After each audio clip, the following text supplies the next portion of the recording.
Ladies and gentlemen, I know it's early, it's 10 to 7, but we feel there's enough of you here. So if you don't mind, we were thinking of starting early. How does that go?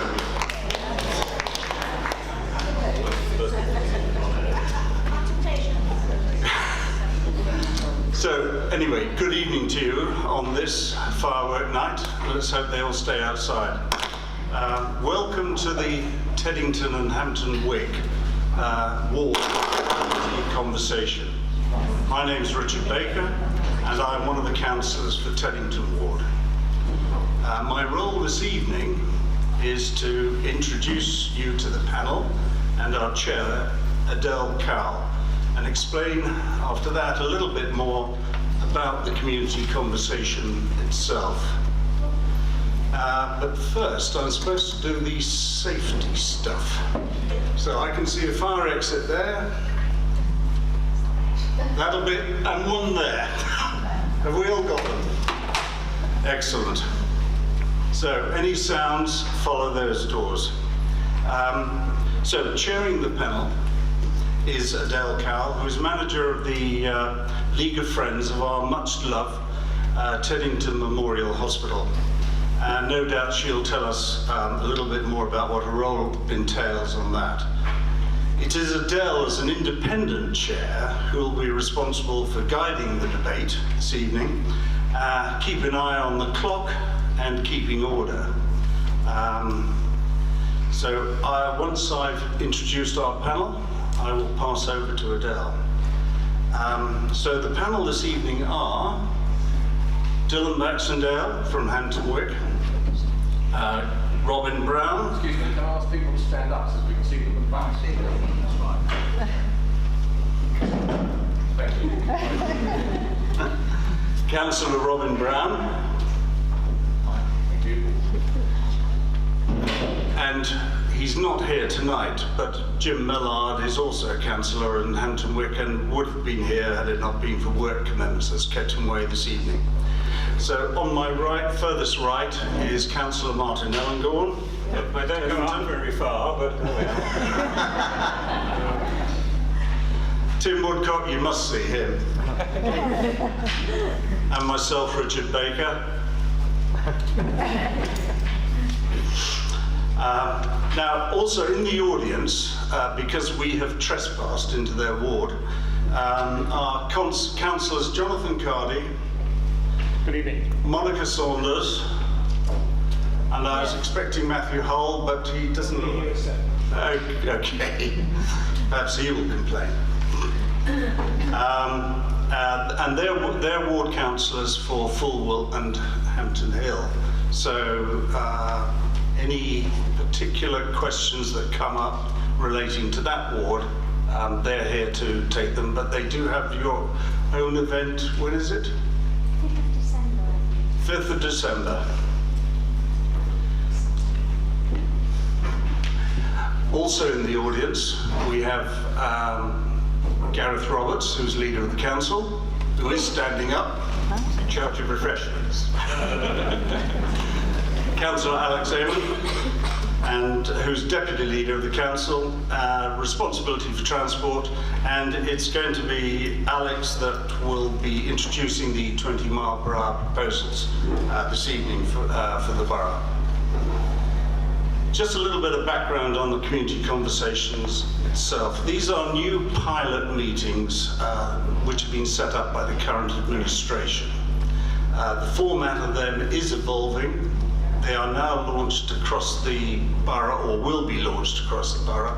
This is the 3rd of 9. Certainly they are evolving and they are changing in their format, but the fundamental basis is the same, which is to give you, the residents of the borough, the opportunity of regular meetings to raise and discuss local services and issues with your ward councillors.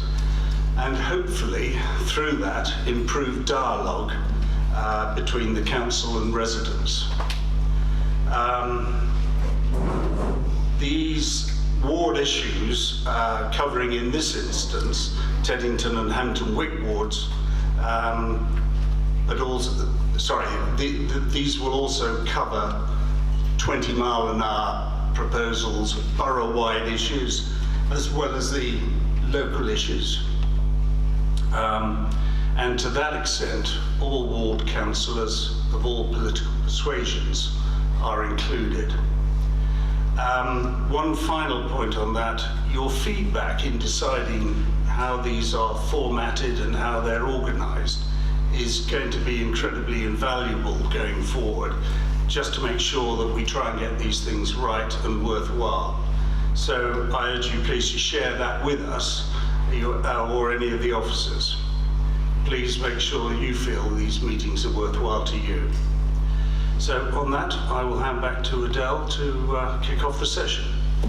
Thank you for all coming tonight. My role is project manager for the League of Friends. I've worked for them for 4 years now, and I go around the community and I give presentations, I do fundraising, I organise events, and it's basically trying to get funds in and raise awareness about the League of Friends and what we do for the hospital.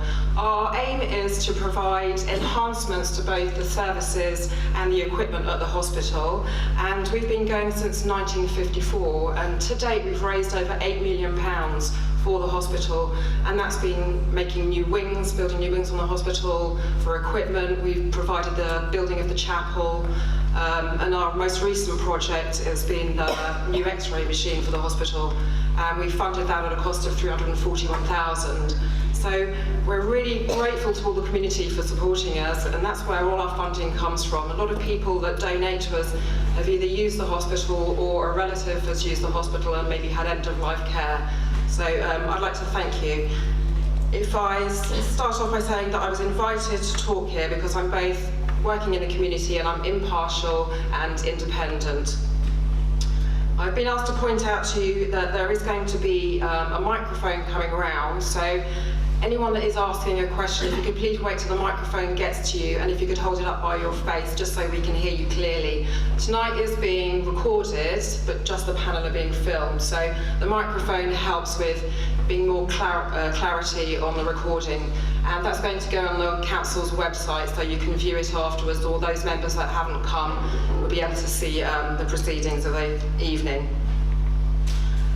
I'd also like to highlight that those that haven't already signed in, there should be a form at the back. If you could please do so, so that we can the council can keep you all informed about what's going on and any updates.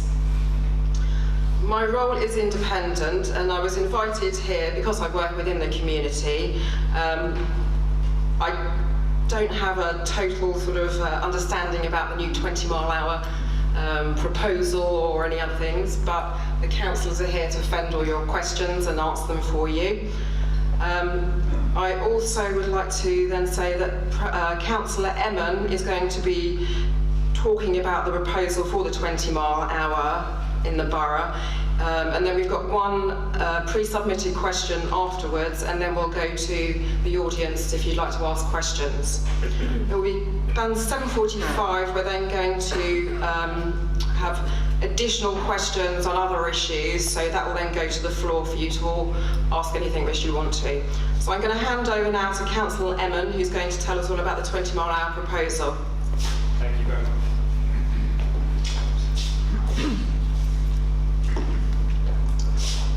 Forgive me, I'm going to be looking up at this presentation somewhat because it's relatively new, so I have to remind myself of the slides as I go.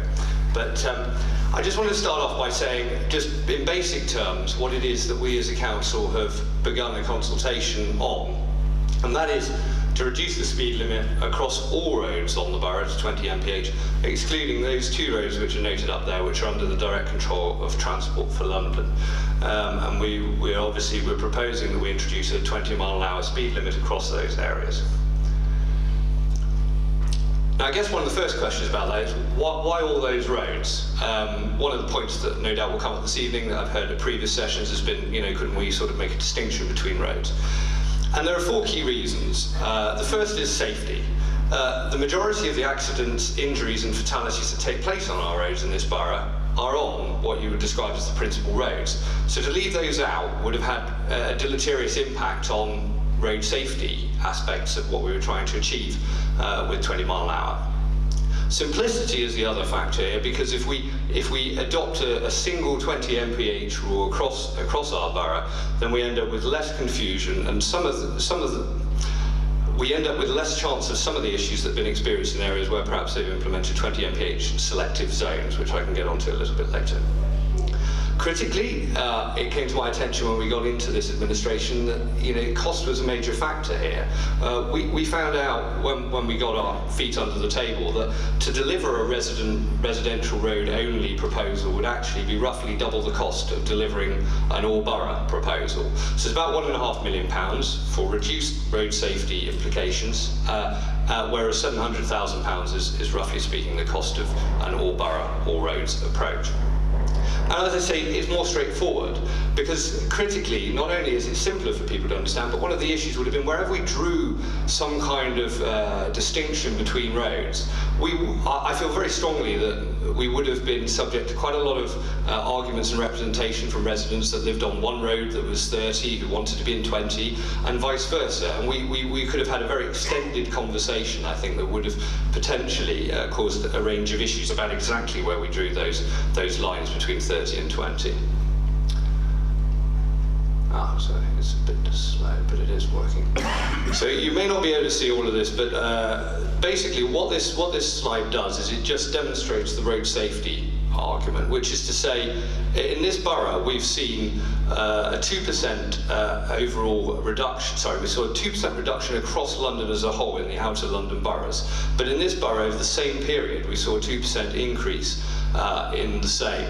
And if you look at the figures there, we're seeing over 3 years, so 15, 16, 17, a 12.7% increase in the total number of casualties on our roads. So there is no space for complacency when it comes to the issue of road safety in our borough. It's not that we have some wonderful, nice equilibrium, cars are improving, incidents are less frequent, and recovery is much more strong.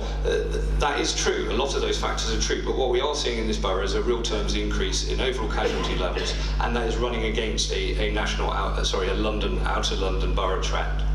Sorry, the numbers that we can't read back here, could you just read the 2015? 2015 totals on Richmond roads only were 337, in 2017 is 385. No, 2015 to 2016. Yeah, 2015 to 16 was 337 to 365, and then from 365 to 385. And for the outer London boroughs? This slide doesn't. This is not an exhaustive database of all information. This is just to stimulate discussion. So I don't have those figures here with me today. The right-hand column, what's the... Those are TfL roads. So those are when you fold in the two TfL roads that are in our borough. That's the figures you get there. Oh, okay. Right. Thank you. I don't know why this thing's not working now. Okay. Yeah, it's working. When I point it this way. Right, I have to point it back there. Right. Okay. So the financial impact, I'm not going to labour this particular slide, but there's an overwhelming case for reducing fatalities and injuries on our roads on a purely kind of financial basis, forgetting the moral imperative. A slight reduction of about 6% would yield a saving for this borough of, would yield a saving for wider public society of £579,000.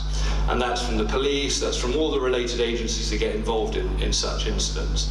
And so such an impact would mean that the scheme was effectively, it get very close to paying for itself. And that excludes some of the more serious impacts of serious classified accidents and also fatality. A fatality has a cost of 1.7 million. So every fatality we stop writes this thing completely off as an outward cost to civil society as a whole.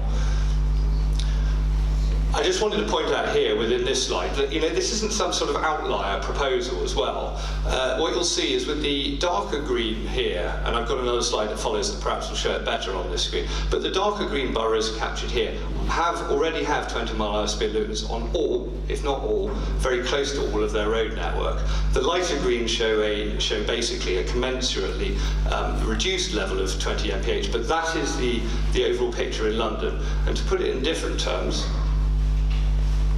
the green there are 20-mile-an-hour roads in London. That is presently the situation in London. With that, Yeah.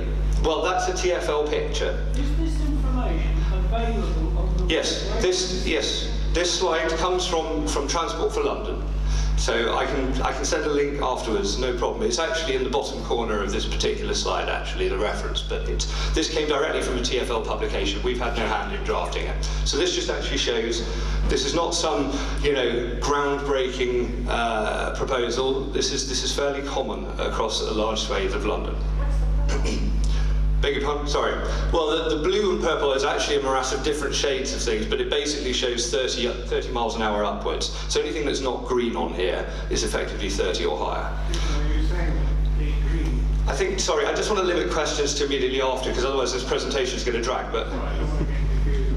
Are you saying that green is every road in that area? No, so these are the entire road. It's difficult to see, admittedly, here, because but, it'd be difficult to make a slide like this visible to everybody in this room. But what it shows is the entire road network for transport, for London, rather. So every single road is colour-coded in relation to its status for speed. So that's what it shows. It's not showing a borough-by-borough approach, it's showing a road-by-road analysis of speeds. So what have people found, what have organisations, what have councils found when they've implemented 20 mph in their areas? I'm not going to go through it all, but basically speaking, and it's a key point that I'll come back to in a minute, is when you do this, you do get a reduction in speed, typically of 1 to 2 miles per hour.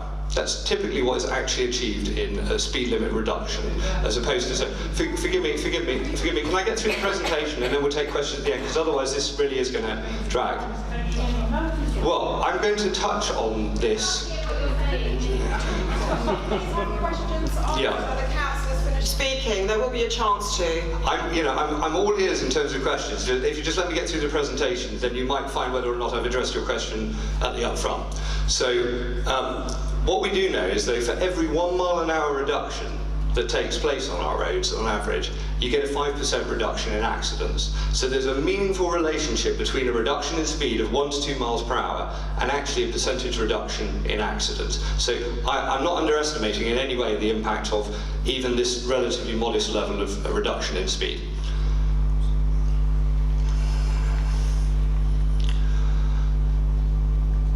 Okay, so these figures just come from various different sources. Again, I'm not going to dwell on them, but the top one I think is key. You've got a 20% chance of a pedestrian fatality when they hit at 30 miles an hour, compared to 2.5% at 20. So if we achieve a reduction in speed to 20, then you can see that the chances of surviving are a great deal increased. These are some other figures that come from some of the other studies that have gone on.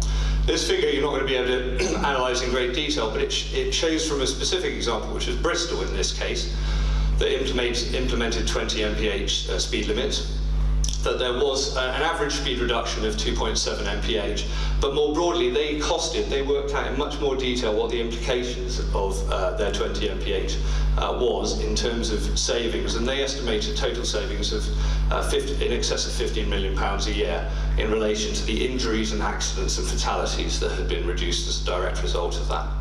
Other schemes in Edinburgh and Portsmouth also demonstrated significant improvements. In Portsmouth, there was an average reduction of 6.3 miles per hour, as an example. So, there's some variance in these figures, but overall, most of these schemes have shown very, very satisfactory results. I just want to touch briefly on one of the criticisms that come up in previous sessions, which is about the impact on journey times. Now, we know from, again from London transport data, that 2/3 of all car trips in London are less than 5 kilometres in distance. And in fact, a third that makes up that 2/3 component, a third of all car trips in London are less than 2k. So what that means in broad terms is set out here. At 30 mph on a 5k journey, and that's the absolute maximum, bear in mind, that includes everything up to 5k. That would add 3 minutes to a journey time. And in the case of a 2k journey, you're talking about a 1 minute differential. The key thing to point out here is that's a kind of laboratory analysis. The reality is that actually in London car speeds are indeed a great deal lower. And there's a lot more flux and flow in that. So what I'm just merely pointing out here is that moving to 20 mph is on the whole not going to affect adversely anybody's journey times to any measurable degree. And our realistic expectation, it has to be said going into this process, if we manage to get support from residents, is that success isn't defined about ensuring that everybody at all times is at 20 mph. No more than it presently is that success for this council is ensuring that everybody is doing 30 mph at all times. The reality is it's about bringing down vehicle speeds closer to 20 mph and then being able to realise the positive impacts that that speed reduction delivers in terms of accidents, casualties and fatalities. I just want to briefly touch on air quality because it's not the core component, but it is one aspect of what we've put forward.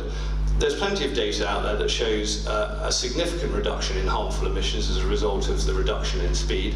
And importantly, when we talk about air quality, there are different areas of air quality. PM2.5 and PM10, as an example, which have been recently linked in a couple of studies to an increased occurrence of mouth cancer, they primarily come from brakes and they primarily come from tyre wear. Both of those are reduced. Because if you're braking from 20, you clearly have less brake dust, you clearly have less tyre dust than you do braking from 30. So those aspects of air quality, in my mind, are irrefutable. But there are clear and evidenced reductions in NOx and NO2 in a number of other cases as well.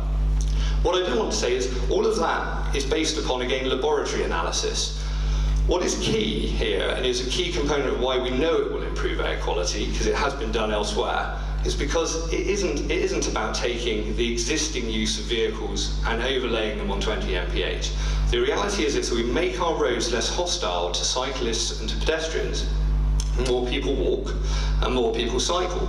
And frankly, the biggest air quality impact isn't about 20 versus 30 as a speed, it's about modal shift. And if people who are presently driving are cycling, or if people who are presently driving are walking, then that improves air quality way beyond any of these contestable points. Now, the other point is, why are we doing this again in terms of hostility? It's the related point about modal shift. We hear from cyclists and from pedestrians that speed is part of the reason that they refrain from taking to our roads. And in the absence of being able to deploy a wonderful array of physical infrastructure for cycling, which of course we'd like to do, which we can't do immediately, this is a key component factor in improving their experience on our roads. As a related point, a recent study came out shortly after we released this consultation, which showed from the UK Noise Association as a benefit that actually 20 mph results in a sizable reduction in noise, which again is about creating a less hostile, more pleasant urban environment for our residents. I just want to touch briefly on this because I fear it may come up otherwise. Bath and North East Somerset has been cited a few times as apparently the study that shows that all of this is complete rubbish and should be rejected wholeheartedly.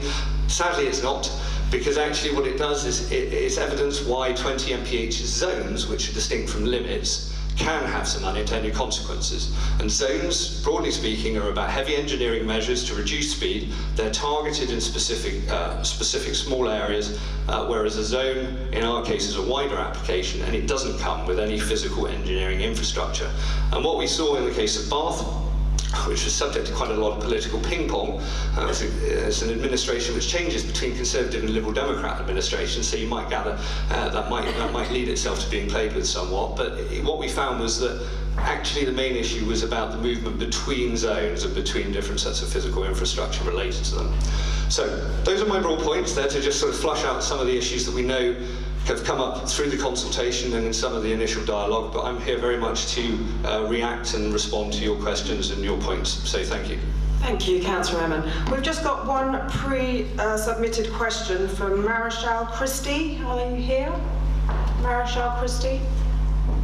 I can ask it on her behalf. She's asked, very few vehicles adhere to the current 30 mph limit. How does the council intend to control the 20 mph limit? So, as we set out in the consultation document, the proposal that we've put before residents is that 20 mph will be enforced the same way that 30 is, which is by the police. Which is to say the council doesn't have a responsibility for policing the limit. That is the police's job. What we have said is we think it would be useful to do two things to address this point. One is to measure, and we have already undertaken benchmark studies about what speeds are across a good sample of roads in this borough and to see how that shifts, and we'll reflect, if we move to this, on what we need to do further to reduce speeds if that's the case in terms of further changes. But the other aspect is that we want to use the Community Road Watch programme, which is about working with the police in a targeted fashion to go and do some speed gun activity and to get some mailings out to people in specific areas to tell them that they're exceeding the speed limit. But I just would emphasise the point in the presentation, since the question is not here, that is every bit of evidence out there shows that where speed limits, these 20 mph speed limits are introduced, whilst they may not universally deliver 20 mph compliance, they do reduce speeds on average by at least 1 to 2 miles per hour. Okay, thank you. We have one more pre-submitted question, which is Brian Holder. Is he here? Thank you, Brian. Would you like to ask your question? Wait for the microphone. Where's the microphone? Good afternoon. My name is Brian Holder from the Teddington Society Roads and Transport Group. The question I have is, why are major through distributor routes being automatically included? Traffic travelling at 20 miles an hour takes 50% longer to pass through these roads, creating up to 50% more air pollution than at present. It is the Teddington Society's view that for the present all such roads should be excluded from the proposal and be the subject of a separate consultation with residents and businesses living and working along such roads who will suffer this additional unnecessary pollution. Okay, so there's a statement in there, but which is fine, but the question I'll answer. The question about why we've included the roads, I think I covered in the presentation. It's that materially, the injuries, the fatalities, the accidents that take place on our roads, they happen on those major distributor roads, as you called them. So we'd be playing, frankly, we'd be playing a silly game if we said we were concentrating on road safety, but we were only concentrating 20 mph on those back roads. So I don't accept the premise as well. I do have to say that the point made about longer speeds, it's not a 50% reduction. Again, as my figures show, a 50% increase in the amount of time on the road. It's much more modest than that. And in truth, I've spoken to 2 leading air quality academics in the last month. They're the only 2, so I haven't gone hunting. I happen to be at 2 conference events with them. Both of them, one from the University of the West of England and the other from King's College London, both said to me on 20 mph, and I asked them straightforwardly, what would 20 mph do to air quality? They said they'd have no deleterious effect at all on air quality, and if anything, it had the prospect of delivering benefits. So I reject entirely the notion that air quality will worsen. This administration want air quality to improve in the borough. We are not going to introduce a measure which worsens it. But if you look at all the responses from all the areas where there are 20 mile an hour zones, they all say that the only way to get pollution down is to get everybody on bikes or walking, which of course is common sense. Brian, that's not quite true. What I said in the presentation is that the most significant factor that plays into an improvement in air quality is modal shift. That's more important than, the operational efficiency of an engine, and that is true. There is no doubt about that. But all of the research on 20 mph limits has shown reductions in speed, that I've seen no evidence of it worsening in air quality, and I've seen plenty of evidence about modal shift, and modal shift is the very thing that improves air quality. Right. What about the accident figures for Teddington? Beg pardon? What about the accident figures for Teddington? Where are they? So one of the things that we're doing as part of this iteration, because it was said this is an iterative process, we're hoping to get a board for future sessions which shows actually the distribution of all accidents, injuries and fatalities across the borough on roads. We don't have that ready yet to be able to show to you on a board, so I don't have it in the slide. What I can tell you is this isn't a Teddington specific proposal. We're proposing a borough-wide 20 mph, and the borough's figures on accidents, injuries and fatalities are wayward. We need to take action. But surely the starting Could we point... please move on now? Sorry. Could we move on to the rest of the floor now if anyone else has any questions, and wait for your mic to come to you? Thank you. Gentleman here. Thanks for your presentation. I think everybody here, at least I would love to do anything that really helps improve safety in the borough, as long as the balancing costs or perceived costs to other people is in balance. A few questions. I'm a little bit confused about what's the starting point for this. What's the burning platform you're trying to fix? Because you've got so many different issues in here. Well, I think we and the other point is, well, there's quite a lot of selective use of information. So, for example, one of my frustrations with the document that was circulated had very little information, and if you'd actually circulated this information ahead of this session, it would have helped me understand a bit better. So sadly, on Google, you can go and search, and if you look at serious and fatality information across the borough, because the police provide that information, and if you look across the last 10 years, I mean, you've selected a period of time when the trend is going up. I've selected the 2 most recent years. Yeah, I'm just saying, but you selected, as a result of that, if you've gone further back, you'll see the trend is actually it's very hard to call it a trend. If you went back 10 years ago, if you look at fatality, it was 100, you dropped down to about 36 or something about 3 years ago instead of fatalities and serious injuries, and it's gone up again. So I'm just trying to think about what's caused that. That might get me to lots of questions. Back to the key point, if I was trying to sort out road injuries and collisions, I'd be trying to understand why has it doubled in the last 2 years on fatalities and serious collisions? You know, and it's your speed thing going to really make a fundamental difference to that. So I'm not quite sure if we're fixing the right problem. Because there are a few things there. I'll try and cover them all. So the first is, why are we doing this? What's the burning platform? Well, there isn't a single burning platform. There are multiple reasons. That's why I covered off a range of issues. We're committed to improving air quality. I'm absolutely certain that this would improve air quality. I'm committed to improving road safety. I'm absolutely certain that this will have a positive effect on road safety. I'm committed to modal shift into improving the infrastructure in this borough for cycling and walking, and I'm absolutely certain that this proposal will do it. Which feeds into why did we give the information we did in the consultation? Why isn't all this stuff in the original document, the mail shot at everyone? Well, I'll be honest with you, I would have had nothing better than to push all of this information at you. But actually, it was the officers steadfast in their independence that wanted us to produce a document that, although the council had a view, the administration have a view about what we want, and we are trying to sell it. We're trying to make sure that you come with us on that journey. They tried to produce a document that was neutral, that produced credible data sets. This stuff is credible too, but they didn't want to just deluge people with a one-sided information. So what they did was they set out the broad principles and some of the broad headline data points that relate to them. So we could have done more, absolutely. Frankly, I would have preferred to, but we didn't because officers believed that it was right to try and present a more neutral and more balanced document. Very quick follow-up question.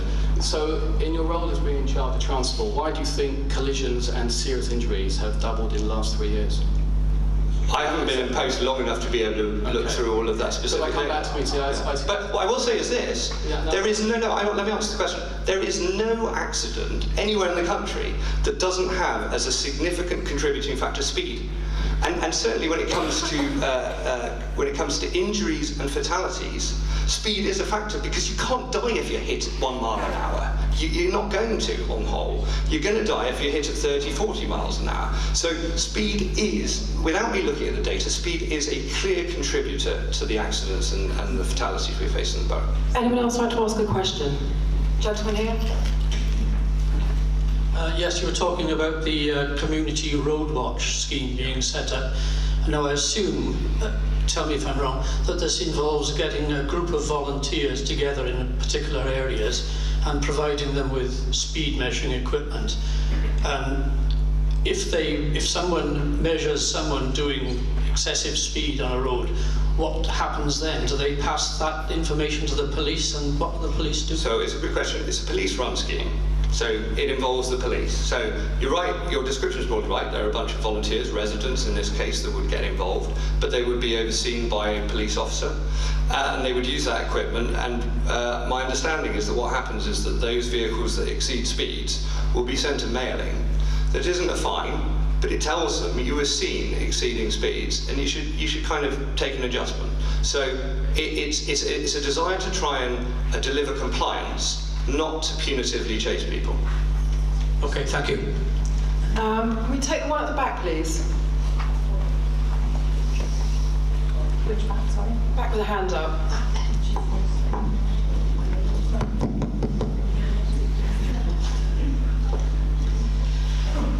A question was asked as to why the figures have gone up in the last 2 years. It may be something to do with the size of the cars that people are driving in this area. 2 points that I'd like to make. I live on a road with humps, and cars that are speeding up between the humps and then braking are producing a lot of pollution. So if there was a 20 mile per hour limit in the road, then that hopefully would improve things. And the other thing I want to say is that with a speed of 30 miles an hour, very often people drive at 35 miles an hour, 36 miles an hour, because they think that they won't get caught. Because if in fact there aren't any police in the area, I understand that that particular speed is difficult to tell. Well, sorry, it is hardly likely that there would be a prosecution if somebody was driving at that speed. So if in fact it's 20 miles an hour, then possibly many people will drive at 25, 26 miles an hour. And that would be a great improvement on 36 miles per hour. Yeah, I just corroborate the point you've made. Is absolutely the reason that we see the types of figures we've seen where zones have been implemented, because that hasn't been with an increase of enforcement or any other activity. It's because human nature is that some of us test boundaries. We go beyond 30, we hit 35 or whatever, because we think it's kind of broadly acceptable, although it isn't. But the reality is when you have a 20 mph speed limit, doing 50 miles an hour over that limit, I think is going to test most people's concept of acceptability. So it does have a self-enforcing, speed-reducing impact. So thank you for those reflections. Thank you. Gentleman, just right at the back. I want to congratulate you on this proposal. I think it's tremendous. My question is, what plans does TfL have to implement 20 miles an hour on its roads, particularly on the South Circular and on the Chertsey Road? So it's a good question, and it's actually, no, it's an important point. Transport for London have actually said that they wish to get to an endpoint, I forget the exact date that they have in mind, but to get all of their network of roads to 20 mph. So A316 and the A205, the South Circular, they're all intended to move to 20 mph, and I think in Sheen, as an example, I think we'll probably see that sooner rather than later. So one of the rationales for doing this is not that we're going to have we're not going to be facing a future, frankly, in my view, where we see 40 or 30 or 40 mph TfL roads in our borough. I think those speeds are very, very likely to reduce, and the stated ambition is to get them as part of the Mayor's Vision Zero statement to 20 mph. So it would be consistent with this proposal. Thank you. The other gentleman at the back with his hand up. Thank you very much. Sorry, can I just come back? I asked you the question on the numbers, and the reason for asking that question was, I believe that the Metropolitan Police changed the definition between what is a serious accident and what is a less serious one. Yeah, in September, starting September 2016. Are you aware of that? Yeah, I am aware that there was a methodological change, and officers, as a result, looked at this in some detail because we didn't want to put data out there that looked, in this case or more broadly, looked unrepresentative. But the reality is, although that meant that some things that might previously have been differently classified, the overall accidents and the overall injuries would remain together exactly the same. So capturing the same information is the distinction about where serious is considered. So, and all the figures, both accidents and injuries, have gone up. So there's a consistent issue here, regardless of the methodological approach. My understanding is it wasn't a MET change. I think it was a TfL change, but regardless, we're not in control of that. And I have to be driven by the data that's in front of me, and this is the methodology that's going forward.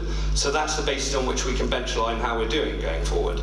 What I would say, and as well to underline this, that same methodological change took place on all the other boroughs. So when I said consistently that we had gone up 2% where everyone else had gone down 2%, that remains true.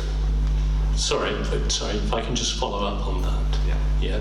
We're talking normally about fatalities and serious injuries. That's where all the data normally gets used in this world, not the casual ones. But the point I made to you, sir, is that outer London boroughs went down 2% over the same period that this borough went up 2%. Yes, I accept that, but you get the full effect in 2017, where you've only got a quarter of the effect in 2016. And the one figure that you've put out on the website, shows that the increases 2017 over 2016 I think what we figure put of out... 70, I'm talking to your website. Yeah, what I'm saying is, I'm responding. What we've put out is always what I've been encouraging officers to put out, is the latest data we have. If I had cherry-picked data from 2010, you'd have a legitimate challenge for me. But that's the latest data set available, and that's what we've used. Sorry, but... Sorry, can we move on now to another Can I make question? a second point, please, here? It's the same thing. I'm sorry, please. There's a lot of questions to be asked and we've got limited time. The lady in the yellow top. Yes, you. I was waiting for the microphone. Thanks very much. As you can see, I'm a cyclist, I'm a driver as well and a pedestrian, and I think in some of the roads having 20 miles an hour would be very, very welcome. I do worry, however, as a driver about the cyclists that are cycling at very high speed, and I worry about the potential kind of conflicts and road rage that we've already got problems with at the moment. In terms of, I also just want to add to what that lady said about the big cars who are kind of fortresses. I think the amount of online shopping that's going on and the deliveries, couriers who are some of the worst offenders for racing around at high speed. So let's shop locally. But I'd welcome your views on the potential conflict about, we see it through Bushy Park, we see it in Richmond Park, we see it just along the roads, particularly on those kind of Sunday mornings when they're out en masse. I say they, because I'm not fit enough to join them. Sure, so I've had this point raised in different ways from different people, but thank you for the comment. So I think one of the things is, I don't accept, and I know you didn't make this point, but I just want to clarify, I don't accept that we have people around the borough doing consistent speeds on bicycles at 20 mph, because if we did, we ought to enter all of our residents in the Tour de France, because they'd be some of the most competitive people known to man. But there's no doubt that there are some cyclists that behave less well than others, and some that speed faster and take less account of other road users than others. What I say is this proposal civilises the roads. It makes them less hostile. It's proven in a number of boroughs and other places that have done it. Copenhagen and Amsterdam have low speeds on their roads. They're not hostile places for people like you or me who might be walking or cycling. What I would say is the proof of pudding's in the eating. In this specific case, I do believe that reducing speeds will improve our civility, give us more time amongst one another, and I think key is if it gets more people onto bicycles, they're much more likely to be utility cyclists, for want of a better expression. They're much less likely to be the lycra clad brigade, I think you're referring to, and that will have a consequent effect, I think, on civilising our streets in a positive way too. Thank you. Next question. We'll take one from this side. The gentleman here.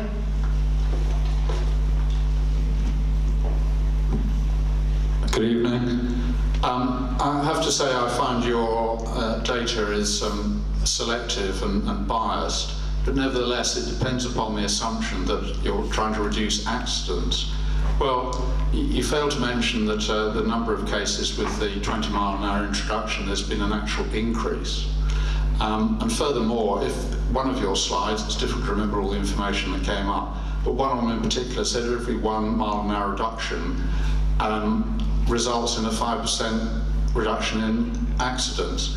In that case, why not take the balmy approach of introducing perhaps a 5 mile an hour limit or less? Okay, let me answer that. First of all, I think you've answered your first question, your last question with your question itself. It's because it's balmy. It's because it's potty. It doesn't. What, the 20 mile an hour limit? Your point. Forgive me, you're putting words in my mouth now, which is, I think, unreasonable. The point is, we're not proposing just reduce the speed limit to any old level. This is a level which is in excess of, for example, the City of London's proposals for 15 mph now. This is a level where I showed you in London, which is probably equivalent to about 45% of the overall roads in London. So this is not some outlier visionary position that we've come up with. This is an established level of speed that seems to have the appropriate balance between all of the costs and the benefits. So that's my answer to that one. Your first point was, sir, remind me? The information that was here. Yes, So, but not an opposition point of view and able to question your numbers, let me answer. except people who get shouted down by you. Let me answer that. No, the reason that the information here supports it is because the overwhelming slew of information out there supports it. There are selected... Disagree. Well, you would, sir, because it's clear what your position on this matter is. But No, I'm a law-abiding driver who sticks to the limits. Let me answer the question. Let me answer. So if I'm sticking to 20 miles an hour at the moment, if I travel at 30 miles an hour, people are whizzing past me, particularly at night. If I'm the only one, because it seems to be you're predicating your proposals on the basis that it's going to provide a slight reduction, so you're assuming a lot of people will be breaking the law and going over 20 miles an hour. I'm saying, as a minimum, we're expecting a 1 to 2 mile per hour reduction in speed on average across the borough as a result of this proposal. In relation to the information sets, what I'd say to you, you made reference to the fact that it worsened 20 mph worsens accidents. Again, you need to clarify your point there. So I think you're referring to the Bath and North East Somerset data, which did show an increase in some areas in accidents. That was a 20 mph set of zones. It wasn't any of these other examples that I've cited. And you can probably pick, I think, 2 examples that I'm aware of where the data is contestable in relation to whether it was positive, and that's Bath, where it was zones, and Manchester. Those are the only examples that I am aware of where any data has shown any poor result at all. And all these other boroughs, all these other areas that have implemented have seen positive consequences. Next question, please. Lady standing up.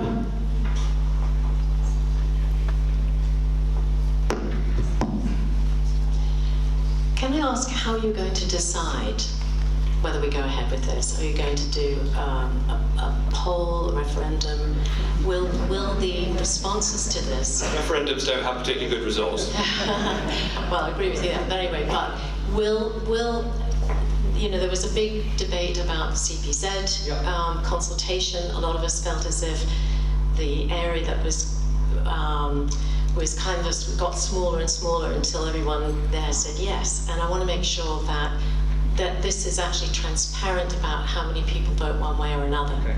So let me just say, so we're clear what the mechanism is. I just rewind just one step, which is say, we as the Liberal Democrats went into the last election with our manifesto. I'm sure all of you read it in intricate detail, but one of the, maybe some of you did, but one of the manifesto commitments in there was that we would introduce, not consult on, we would introduce a 20-mile-an-hour speed limit for the borough, excluding the 2 roads that I noted that we're leaving out the TfL. So our stated position was we'd do this.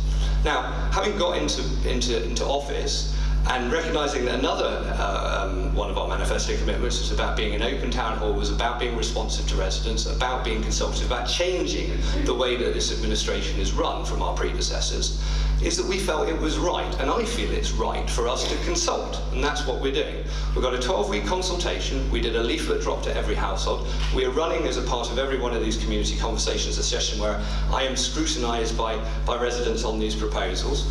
I had extensive correspondence, and this consultation will run until the 21st of December.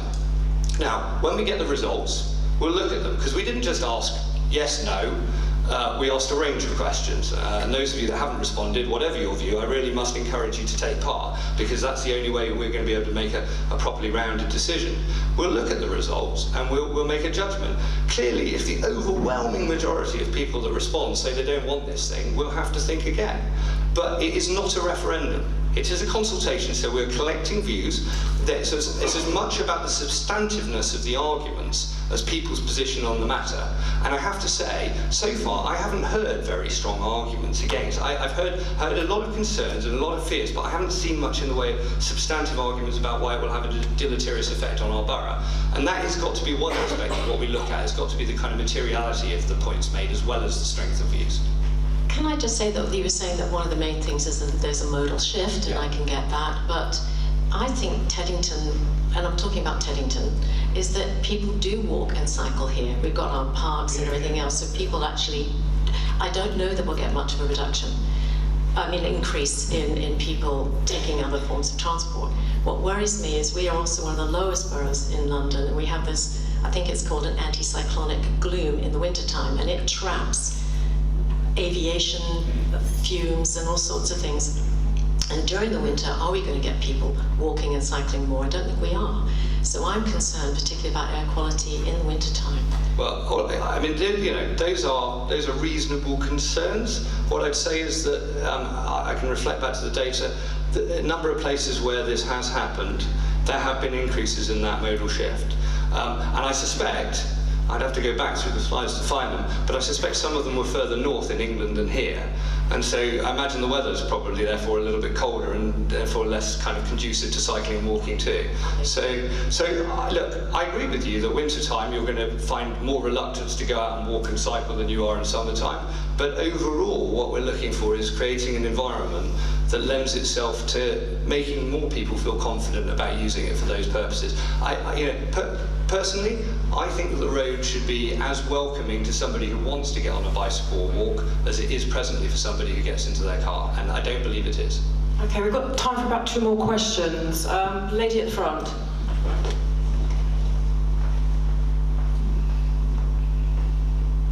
Thank you. I've lived in Teddington all my life, and so I won't say how old I am, but I have seen an increase in the number of people driving their children to school. And when I went to school in the borough, everybody walked to school.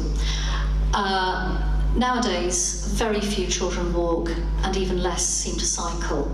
And I think that's really, really sad and not a good thing. And so anything that helps create a less hostile environment to encourage children to walk very, very small distances rather than being ferried around in big cars, I think is really terrific. I have 2 children who learnt how to cycle but have never cycled there to school, to secondary school, because they were too afraid of cars on the road. So I think any kind of reduction in speeds, more courtesy on the roads is to be encouraged. So thank you. Thank you. Well, I'll have somebody say to that, because we want to get as many questions in as possible, but I agree, and I think that there's another. We don't think this is a silver bullet. This isn't going to solve every problem on all of those fronts that I raised, but it contributes to it. And on schools, as an example, we found out when we came into administration that only 1/3 of schools in this borough have a school travel plan. So we've got a big challenge here. We have to encourage that modal shift. We have to work with schools to ensure that they've got the right plans in place, that we provide the right infrastructure and support them to enable children to walk or cycle to school or take public transport where appropriate. But really, we do have to work with parents and schools to reduce the reliance on the car. Absolutely agree. Thank you for your question. The next one, please. We'll take another one from this side. The lady with her arm up.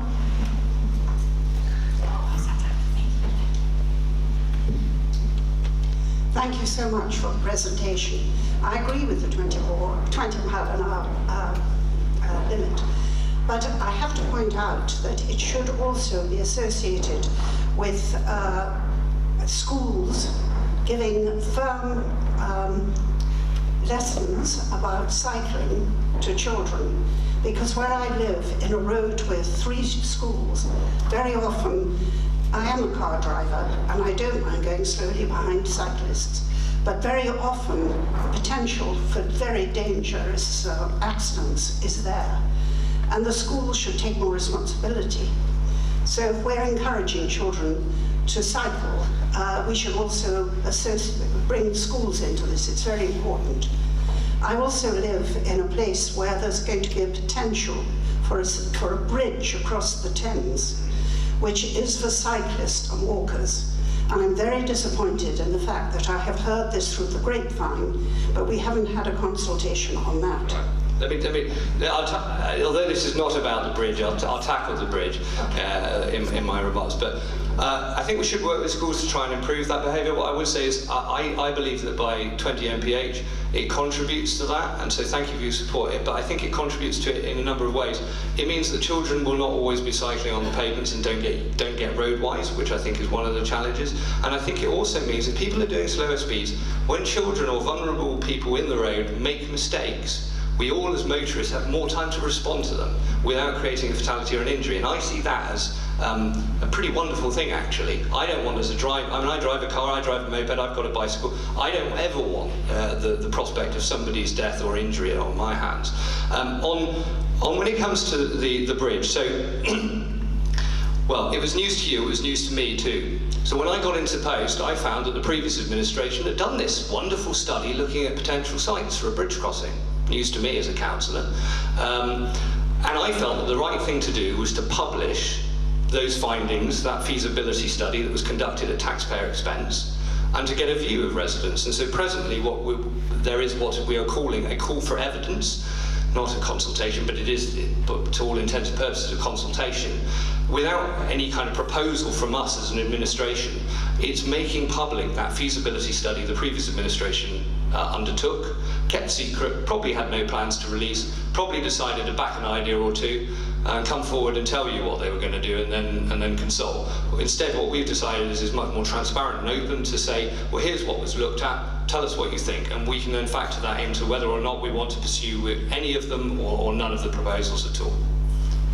Well, I'm going to go over because there's still a few more questions. So the lady right at the back. I heard you say earlier that you would hope that people would actually sort of begin to adhere to this 20-mile-an-hour speed limit voluntarily. I live on the Twickenham Road between Teddington and Twickenham. I walk my 21-month-old grandson either in buggy or on reins, and there's not a day that goes by where I'm flagging cars to slow down. There are limited places to cross with the traffic islands in the middle of the road. And also, you know, they used to be, and these things pop up and down like I don't know what, the actual automatic reading for cars. Now, why are there none there at the moment? There are none on that Twickenham Road at the moment, and that's a 30-mile-an-hour speed limit, and I see cars belting along there at 35, 40 mile an hour on a regular basis. So how on earth do you think you're going to get them to adhere to this 20 mile an hour, which I think is a great idea, but unless you put some kind of reminder to a driver, then they're going to continue to exceed the speed limit. So there are a few things here. Thank you for your question. So there are a few things here.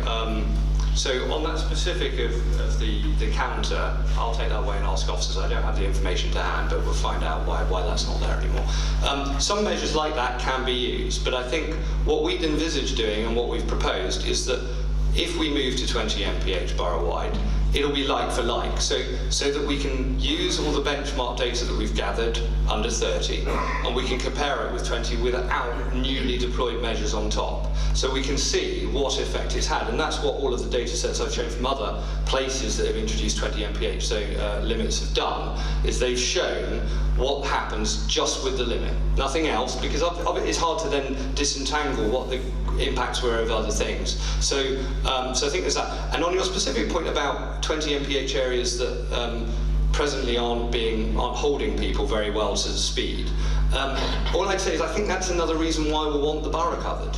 Because one of the challenges with incidental road here, road there, 20 mphs, is actually an awful lot of people look down dismissive of them. They come out of their standard sort of foot being a certain heaviness for 30, and they hit 20, and they might slow a little bit, but not very much. And I think that if we introduce a 20 mph limit in this borough, we actually change the culture of driving in the borough. The expectation is that you do 20 everywhere, not that you do 30 with the incidental 20 here or there. And I think, I'm pretty certain that that will improve the situation in the area that you refer to. Okay, if we just take one more question now, because we're going over time a little bit. The lady here? I have got that voice. Yeah, interestingly, talking about speed cameras, does that mean that we're suddenly going to get a rush of speed cameras over the borough and it's going to be a nice revenue stream for the council? So I can categorically state that if we introduce the proposal that we've set out here, we will not introduce any new enforcement devices, including speed cameras, because I think that would run contrary completely to the narrative that we've talked about through these conversations and through the document, that this is a self-enforcing proposal. That we have no intentions of introducing a new revenue source under these proposals.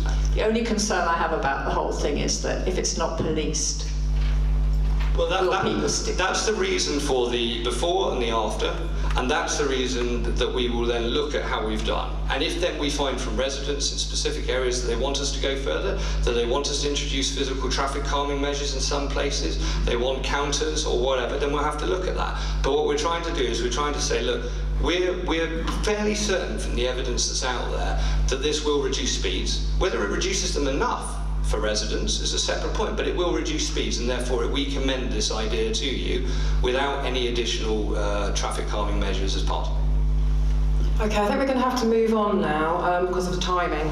We have some pre-submitted questions. The first one is from Philip Barnes. Philip Barnes here? No. Would the audience like me to ask his question, or shall we move on to the next one? Show of hands for saying the question. Okay.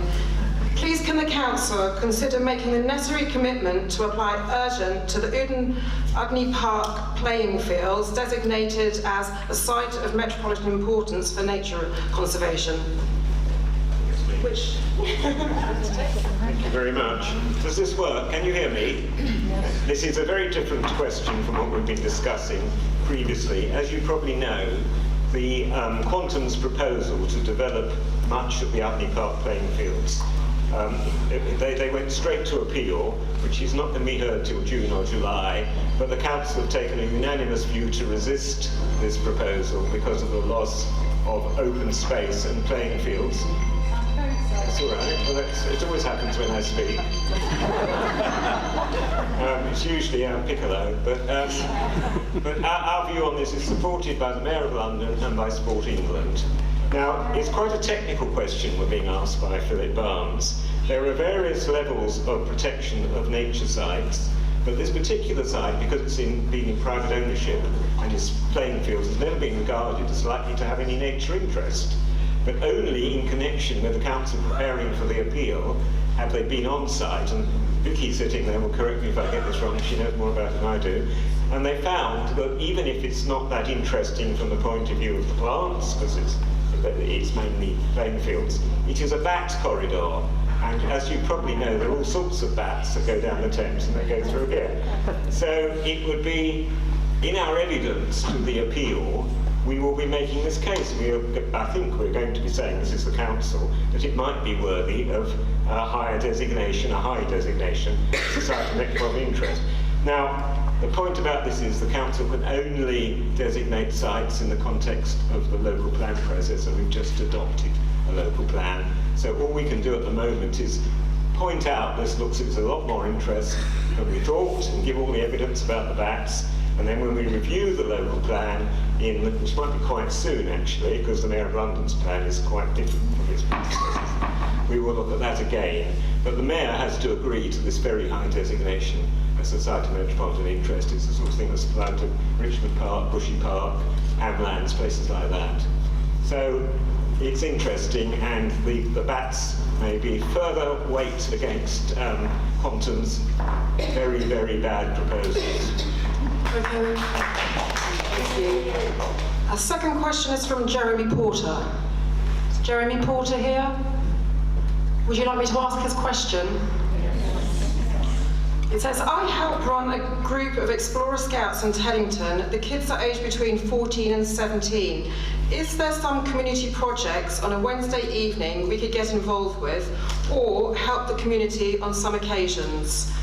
Which councillor would like to? I'll answer. Councillor Woodcock? I'm advised by the officers that the best person for Jeremy to contact is the Richmond Council Volunteer Association. We'll be happy to put them in touch with some projects they can get involved with. Thank you. In that case, we can do that too. Thank you. Okay, next question is from David Sagar. David Sagar here. If you'd like me to ask his question. Is it true this event is cancelled for 2018? If so, what is the reason? Is that Teddington Lights Up? This is, I think, David's referring to the Teddington Lights Up scheme. We're hoping that it isn't cancelled. We believe that the councillors worked very closely with the Teddington Lights Up group on this. There were one of the issues that came about was that the organiser was doing a lot of the work on her own and was looking for some help as well. Now, through Councillor Jim Millard, who's not here, he picked up this concern on Twitter, and we went and had a meeting, and Gareth Roberts, Councillor Roberts also joined us. We met with a number of the businesses in the High Street. We think we've got this back on a bit of a runway. The council had agreed initially to waive the fees for the road closure. We've persuaded TfL on this occasion to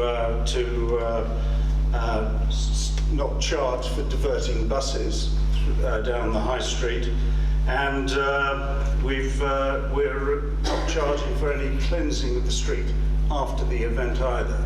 So hopefully people feel that we're all working hands in hand on this one. We will know next Thursday whether the organisers feel that they have got enough money to carry this forward. But there is a Just Giving entity as well, so if you feel that as residents you may want to contribute to that. Thank you. Do you know the target's been met, and so now there's more money for other things, so it's looking very positive. That's fantastic. Good news, thank you. Yes, yeah. I work very closely with the organiser, and indeed I've organised the Teddington Lights since the year 2000.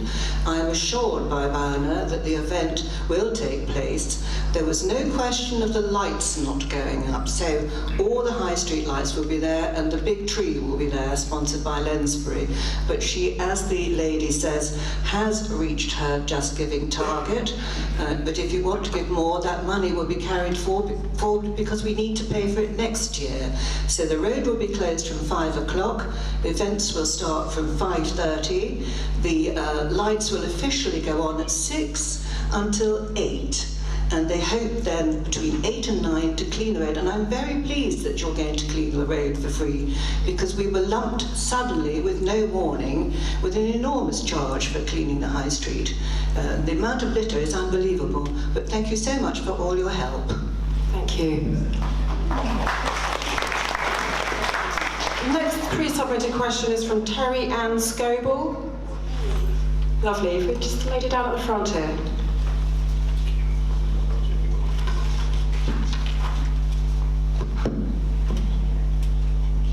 Thank you for hearing my question.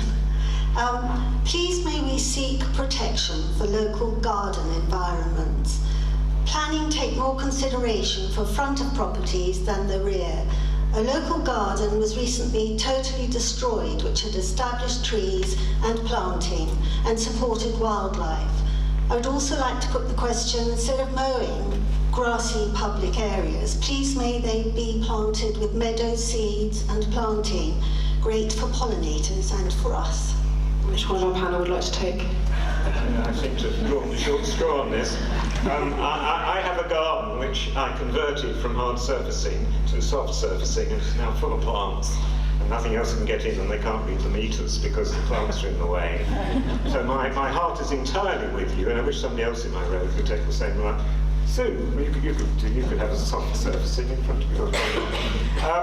The answer is permitted development. The only thing that you can't do in your front garden is hard surface it in an impermeable way. If you hard surface your front garden, but it's permeable and drains within the front garden, I'm afraid you can do it, and it doesn't need permission. If you have a tree of a substantial size, you might need permission for removing it. It's got to be of a very substantial size. So I'm afraid there isn't a lot of protection, and I think we've just got to spread the word among our neighbours to say how horrid it is to have hard surface front gardens, and try and set an example. In terms of the council's management of their own parks and so on, we have a lot of parks, as you know, and a lot of open space, but we are starting to make our parks more wildlife friendly. It's one of the themes of the manifesto that Alex was talking about earlier, to put an emphasis on biodiversity, not just on pretty bedding plants. And we have more planting of meadow type areas. For instance, the Manor Road Recreation Grounds, the St Mary's University have done still flowering, and we're going to try and do more and more of that because we think it's very important to encourage biodiversity of all species and things that attract bees. And sometimes bright, I've got a bit of a thing about bright bedding plants, but sometimes they're very bright and attractive, but they don't have much nature interest and they don't really help other species very much. There's an area beside the police station that's grassy, and it would be lovely. There's 2 beautiful yew trees and 2 beautiful fruit trees, and it does grow, and there's some wildflowers there, and it breaks my heart to come along with the dog and see it all mowed away. And I just wondered, even if it was a corner of some meadow seed to be thrown down, it would be quite cheery, apart from anything else. I pass it every day, and I see the dogs. I might see you, I don't know. But we managed to designate that corner of land as other open land of townscape importance, which means when the police come to sell off the police station, they cannot build on it. So there'll be an opportunity for negotiation when the police finally decide they're going to sell it, and that may be delayed because they want to use Teddington Police Station to count people from Twickenham Police Station while they do it up, so it might not be sold for 2 or 3 years. But when we negotiate with them, it is their land, but we will try to get the maximum environmental benefit we can get out of whatever they do there. That's good. But going back to the private gardens, this particular garden did have a beautiful old apple tree that was worthy of a TPO. How can we protect that if it hasn't got a TPO? There wasn't time to contact anyone. It was done like overnight without any consideration for. It was a much loved tree by not just me, by other neighbours as well. Well, the thing to do, and we've got people in the audience who've done it, is to contact your ward councillor and/or Craig Ruddick, the trees in tree officer, and we can get tree protection orders put on a temporary basis overnight. Even we did it for the Chilly Pines in Stanley Road, which is in Fulworth. We did that overnight. You can do it. And also the sycamore tree in Church Lane, we did virtually overnight. You can do it. It has to be confirmed later on, but the initial stage can be overnight. Now, whether you can do an apple tree, fruit trees on the whole don't attract tree preservation orders, which is very splendid, maybe. Yes. And another concern, could we move on? We just need to stick to time. We have a few questions to cover. Thank you. The next question is Martin Kingsford. Is Martin Kingsford in the room? Thank you very much. Martin Kingsford, I chair the Hampton Wick and Teddington Police Liaison Group. Mine is a simple question requiring a simple answer. It's suggested by various agencies that up to 500 homes in Hampton Wick and Teddington could be flooded in a major Thames flood. Has the council, the police, that is the Metropolitan Police, the NHS and the London Fire Brigade held a joint exercise, desktop or otherwise, to test the plans for the safe evacuation of residents, the use of rest centres, the protection of property from possible looting, etc. And will the council and other agencies collectively publish the outcomes of the joint exercise to reassure residents who live along the river? And did the council take part in the Environment Agency exercise on the 18th of October? A simple question, simple answer. Which one of our panel? Well, I could just say yes and sit down, but that would be too simple an answer, wouldn't it? Yes, there was such an exercise between the Council, the Police, the National Health Service and Fire Brigade in 2016 as part of a sub-regional resilience forum workshop organised by London Resilience. Our emergency planning operates at local level and at London level, and a lot happens at London level. In addition, the flood planning is examined annually when the multi-agency flood plan, I should say, is reviewed by the Borough Resilience Forum. This has representatives from all the emergency services, the Environment Agency, the lifeboat people, the Coast Guards, the Port of London. And the last review was in April, and the next review is next April. We did not receive an invitation to the exercise on the 18th of October. However, we do work with the Environment Agency closely and will be participating in their 2018 flood action campaign. But I should just mention one other thing.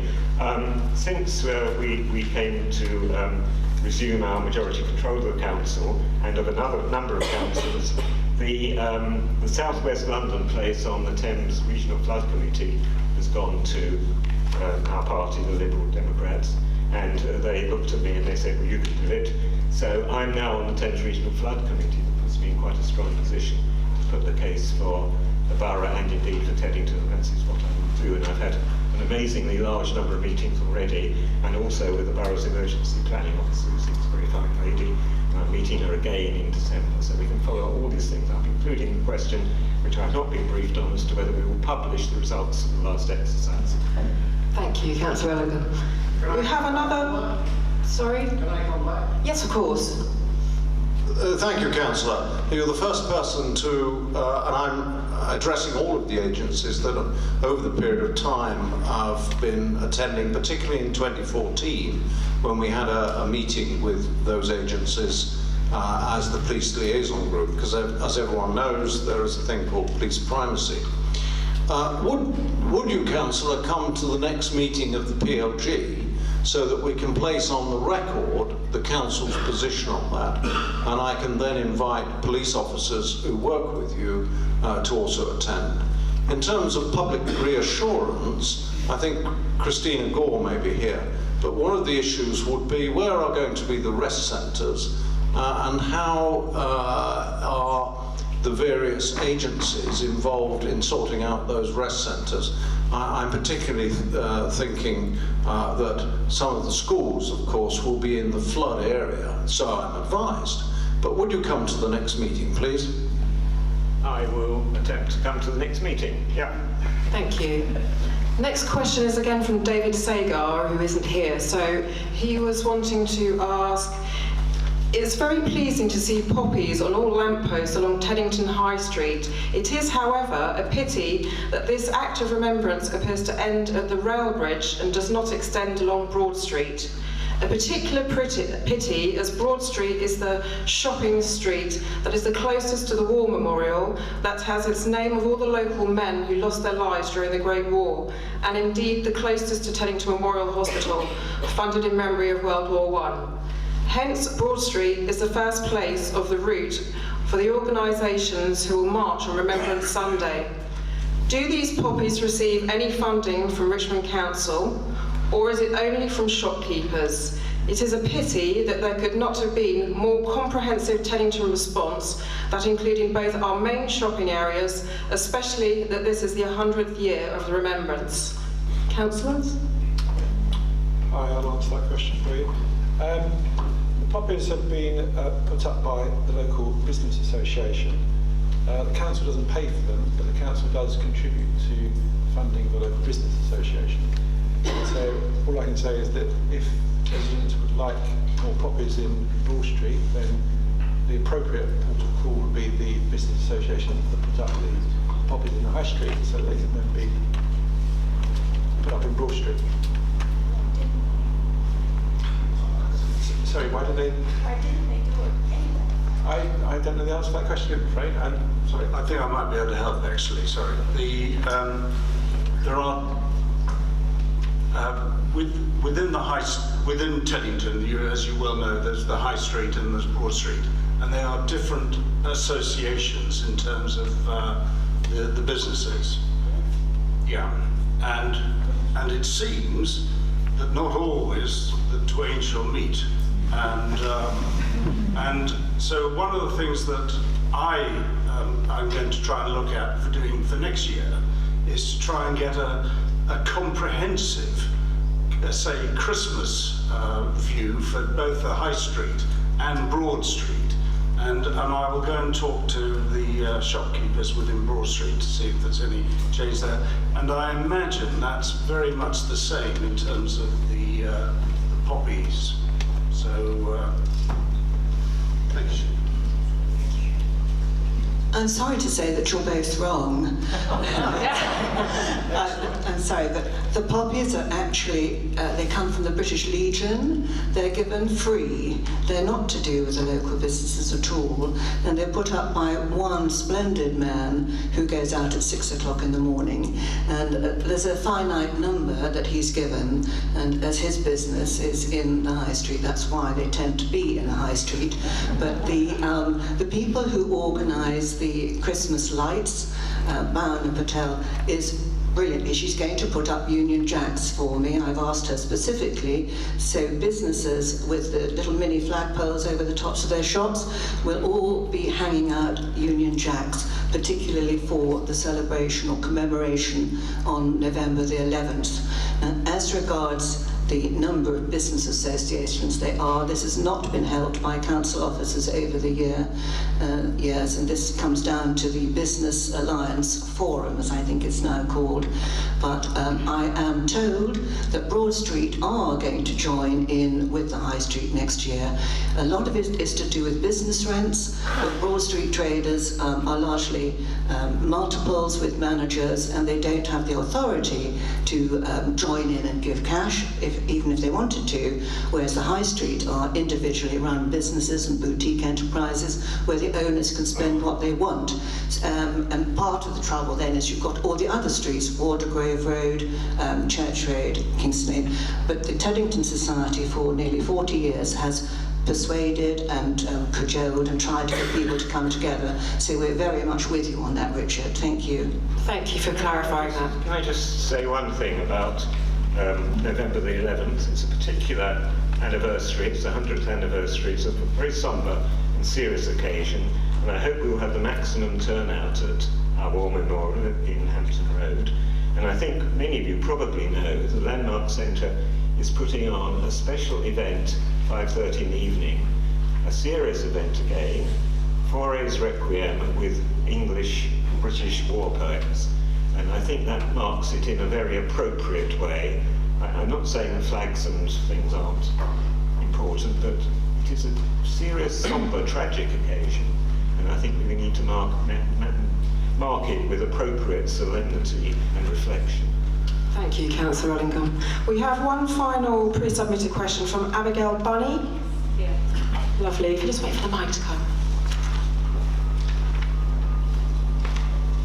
Hello. I just wondered what the plans are from the council's plans for the eyesore of the North Lane East car park, which is just off Broad Street, and the hoarding that's around the old depot site, and whether there were any plans.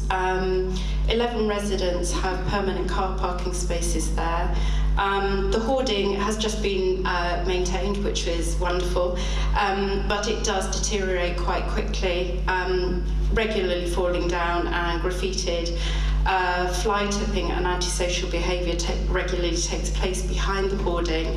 Obviously, people are hidden from the general public. There is a need for electric car charging points in Teddington, and also secure bicycle storage in the area, alongside seating for the many office workers buying lunch from Broad Street. Could these requirements possibly be incorporated into a refurbished car park for the centre of Teddington? Thank you. Which one of our panel would like to take this one? I'm going to try and take this one. The North Lane car park, it is an eyesore, you're quite correct.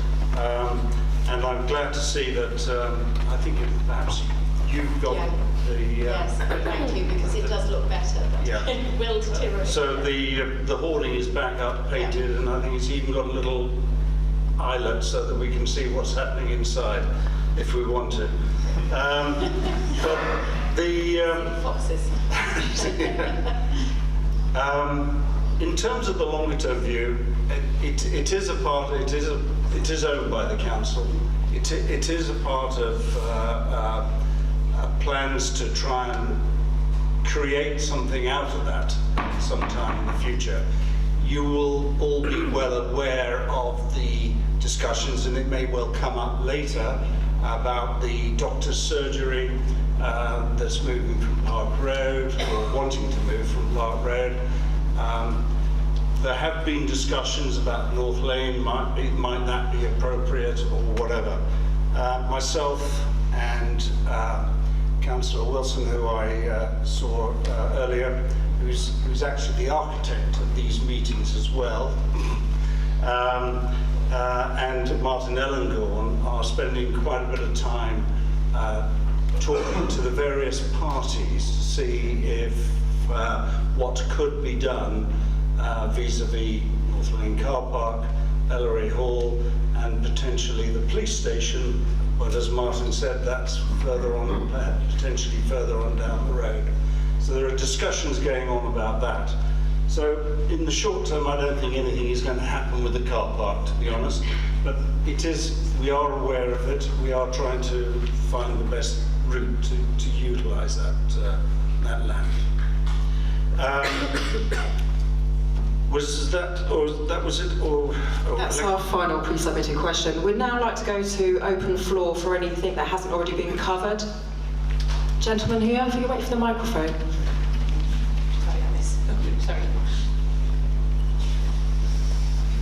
Yes, hello. I just want to inquire what the feasibility of the proposed cycle and pedestrian crossing going across from King's River Gardens in Hampton Wick, where Broom Park is, to the other side.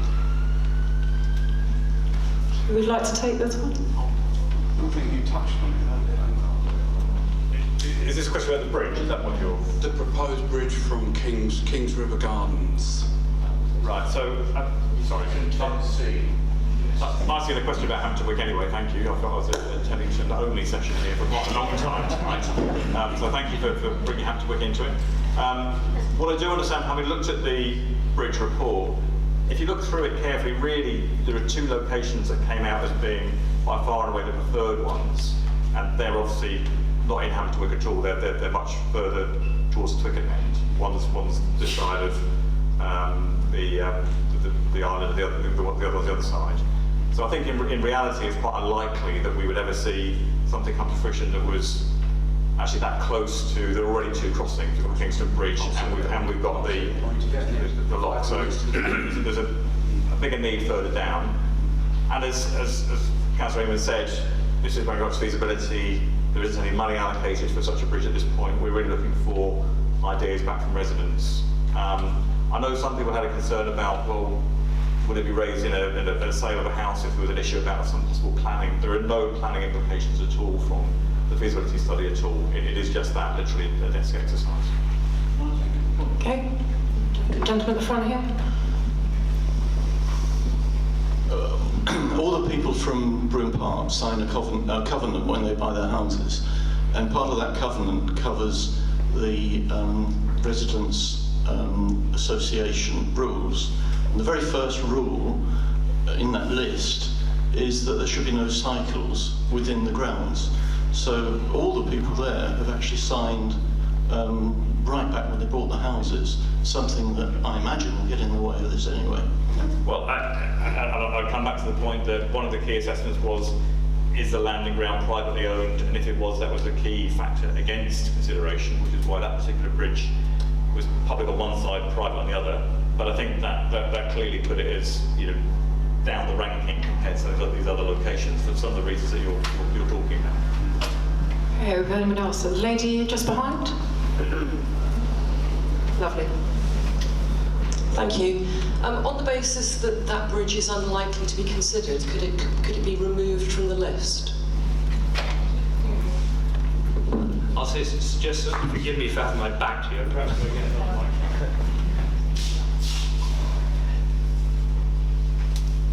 So, I don't think I don't know whether it's working now. We're not going to be redacting that proposal. It's out there for public consumption. We didn't, just be clear, none of us as councillors who sat on this panel at all actually were involved in choosing those options. I appreciate that. And so we published a document which has no material planning grounds. which is an assessment. It's a desk-based assessment. It red rates, as Councillor Brown said, for any private ownership. So you get a full red rating, as it were, if both sides are privately owned, an orange rating if only one side is privately owned. There's nothing material about it, and so I think it would be unreasonable at this stage, having begun a call for evidence on those options looked at, to redact one of the options, albeit it does have some pretty inherent drawbacks. Okay, so my understanding is that the bridges were being considered as part of a London-wide project. This wasn't something that the previous councillors or previous administration was looking at. Is that correct? Not to the best of my knowledge at all. This was a piece of work commissioned by the previous administration at taxpayer expense, at their request, to look at sites they designated. Now, where they got those sites from, I couldn't say, because I wasn't involved in the discussions. To say it wasn't an open process, but it was for their eyes to inform. I've been told subsequently to inform their judgments about a preferred location for a bridge if money eventually became available. So I know nothing about some wider sort of London-wide analysis that this formed part of. Okay, so as a resident of Broome Park, okay, we're very concerned that if we put our houses up for sale, then that is going to be revealed in terms of public searches. But as I pointed, I can understand the concern, but as I pointed out, and I think Councillor Brown's been involved in the correspondence as well, if you want to blame anybody, blame the previous administration. They chose those. No, forgive me. Let me finish the point. They chose those places. Well, would you rather we suppress from public debate something that had been conducted with the public purse? I personally don't feel comfortable with that. You are well within your rights, and every resident locally, to write in as part of the call. Let me finish, please. As part of the call for evidence, and say that you don't want that site to be considered. And if that's the view that comes forward from the call for evidence, it'll be a pretty mad administration to want to pursue it. But as I've said, and we've checked with officers, this document has no material planning equivalence, it has no classification that has any bearing whatsoever on values and prices and on conveyancing. Okay, so if we could move on to confirm, you can confirm that if somebody's doing public searches, then that will not come up in terms of I can't confirm what will or will not come as public searches. An individual could commission a study tomorrow of your back garden, and I couldn't stop them. And they could publish that online, and that could come up in a search. I cannot stop that. The council, in their wisdom, the previous council decided to judge these sites. We want to hear views on whether or not they're the right sites, and we'll take forward the views that we get from that process. But I can't say we're going to withhold a specific site, because I think that'd be unreasonable to all of the sites. If we can now go to another question, please. Gentleman just over in the check shirt. Thank you. I run the Teddington Site Environment Group, and these are quite easy questions for you, I think. Does the current administration plan to continue with weekly, fortnightly in the case of garden waste, rubbish and recycling collections, whatever the financial constraints? The other question is, the previous administration advised me that roving CCTV cameras would be installed at various recycling sites. Have they been installed, and has anyone been prosecuted for fly tipping, etc. at the sites? And my third question is, does the current administration plan future expenditure on opposing the building of the proposed third runway at Heathrow Airport? Okay. Can I? First question is, we plan to continue the present service. What it said in our manifesto was we would stick to the weekly collections of both recycle and residual unless the public asked otherwise. Now, we did some work on this, and we came to the conclusion that the differential in price was likely to be so low it wasn't really worth asking the public to consider that, because it came to about £5 per year saving per household. And we thought it was extremely unlikely that the public would vote for it, so we decided we wouldn't put it to them. So we are going to continue with the present service. There may be some tweaks. We've got a new contract. We need to have a new contract that starts in 2020, and we're working on the way to approach this. The second question is don't know. So I'll look that up and come back to you. The third one is, yes, we are both parties on the council, all parties on the council, are wholly committed to fighting the third runway. Now that it's more in my territory and Councillor Roberts' territory, we get regular reports on how the judicial review is going, and we will fight very, very hard indeed. But we think the government will also fight very, very hard indeed to win the judicial review, and we wait to see what the outcome is. We've fought against Heathrow expansion on this council, whatever party was in power, whatever MPs we had, for many years, and we will continue to do so because we think the effects are calamitous. The effects on air quality, the effects on noise. Indeed, my personal view is that we shouldn't be going in for Heathrow for airport expansion in this country, or indeed in Europe, because the effect on global warming are alarming of continued increase in aircraft use. So yes, we're fighting hard. I think there's just an additional comment there to your question. Great answers, just great questions. Thank you. On the business of CCTV to catch people fly tipping at bring sites, spotlights, etc. I've had a couple of issues in my ward over the last few years on that, and I was able to get the council's mobile CCTV deployed, and somebody was, I think, caught and prosecuted on one of those ones. So it can be done. It doesn't necessarily always catch people, and of course, if somebody spots the camera, the fly tipping shifts as well. Thank you. Additional question. Gentleman just here, the blue shirt. Thank you. You raised a moment ago, Councillor Baker, Ellery Hall. Your predecessors did a consultation on that, and certain results didn't come out because of the change of parties. Does your council propose to do anything about it? A high wind of some proportions would blow it away. Yes, it doesn't look the stateless to buildings, I agree. I don't think that it's going to go immediately, but it is a part of our discussions that we're looking at. The previous administration, I think, looked at it under what was called the, remind me?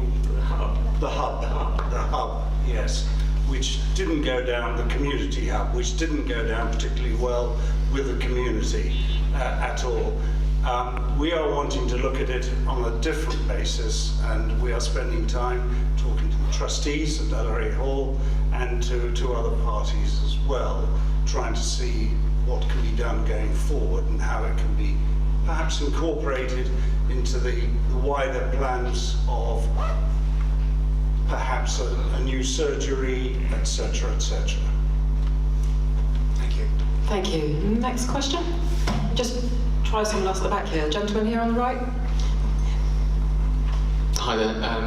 As someone who's a pedestrian, cyclist and driver, to continue the topic of transport, I was just wondering, is there a place I can go to find out more about the train travel situation for kind of Hampton through to Shepperton? Because there seem to be constant kind of strikes. I know that's a TfL thing probably, but I was just wondering, that seems to be on the pamphlets when voting happened. So I was just wondering, who is it we can speak to about that or find out more information?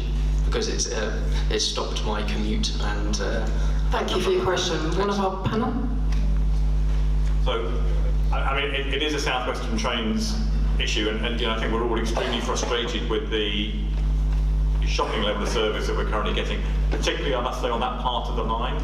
So what I do know is I've seen the letter that's gone from Vince Cable specifically to South Western Railways about that particular section of track, and saying, why is it that they always seem to suffer first in terms of the cancellations, because they do seem to bear the brunt of the very poor service that we're having. So every time it's a strike, that section seems to get wiped out most quickly. Of course, you know, for the rest of us, it's not great either, because my personal experience is lots of cancellations. You know, I end up now going to the station probably 2 trains earlier than I need to get in order to get to where I'm going on time. So it's something that we are raising with South Western Railway, but it's clearly not in our direct control. Thank you, Councillor Brown. I don't know where you can. Your question about getting more information. I think you just have to go to the railway website for that. I can't think of anywhere else. What Vince Cable was doing about it. I know he sent the letter. I was just wondering where we could kind of find out about what more he's done than send a letter. So I think there's writing him, is that the yeah, other than raise it with them, I'm not sure there's much he can do. Okay, thanks very much. I was just curious. Thank you. Sorry, could you just wait for the microphone? Yes, my name's John Roxby. Following the letters which Vince Cable wrote to South West Trains, and I've read the replies that came back from the Chief Executive of South West Trains, and obviously going to an MP, they're different if they'd gone to myself or even Brian. Quite different. There is a new investigation being set up by Chris Grayling, I understand.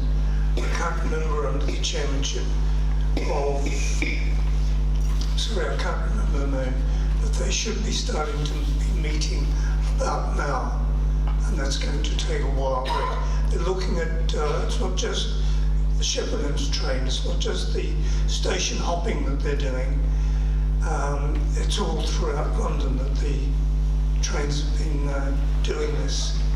So it has gone beyond Vince to a higher level again. Okay, thank you for that update. I haven't seen the replies yet, but thank you for that. Okay, next question. Lady just at the front here again. Thank you. My question is about the community fund. I'm a trustee of the Landmark Arts Centre, and we were very fortunate to receive a small grant in the first round of the community fund a couple of years ago, which we're currently working through. But as we reach our 25th anniversary at the Landmark, we have lots of plans to expand our building and undertake work there, and we're very keen to get started on that, and we were hoping that there would be another round of the community fund happening this autumn. We understand that the current administration is giving consideration to the form that the community fund will take in the future. I just wonder if you could tell us a little bit about your thinking and any changes we might expect and when you might launch that. Thank you for your question. Would one of our panel like to take this? Well, I mean, can I sort of start it, and then perhaps we can ask Michael Wilson, who's over there, who's actually in charge of this, to answer. But on the Landmark Centre point, the issue was that the community fund was only available for capital projects. We found there was no legislative obstacle to the money being applied to major repairs, which I believe is what we have in mind. And I think Councillor Wilson has accepted that.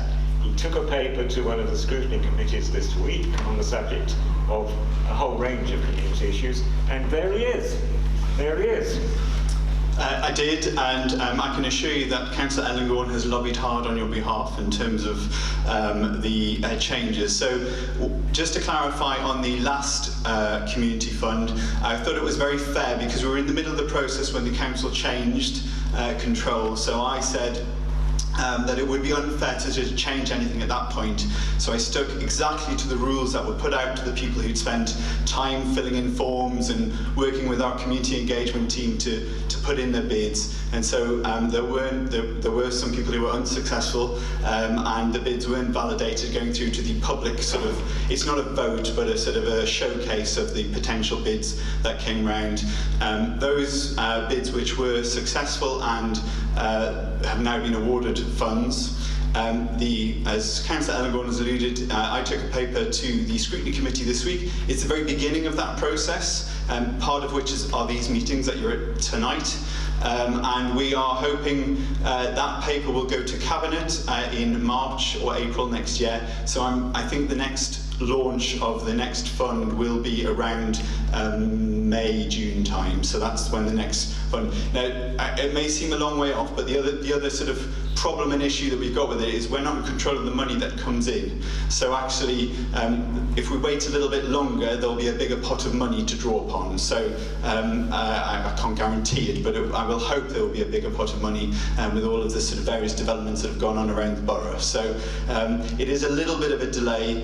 We are consulting on it, so by all means, everybody has an opportunity to feed into that, especially the organisations who are used to filling in the paperwork and everything else. We very much value your feedback in terms of how that process has gone, we'll bring something back. But around sort of May, June next time is when I think we'll launch the sort of next phase. Okay, thank you. Further questions? The lady right at the back.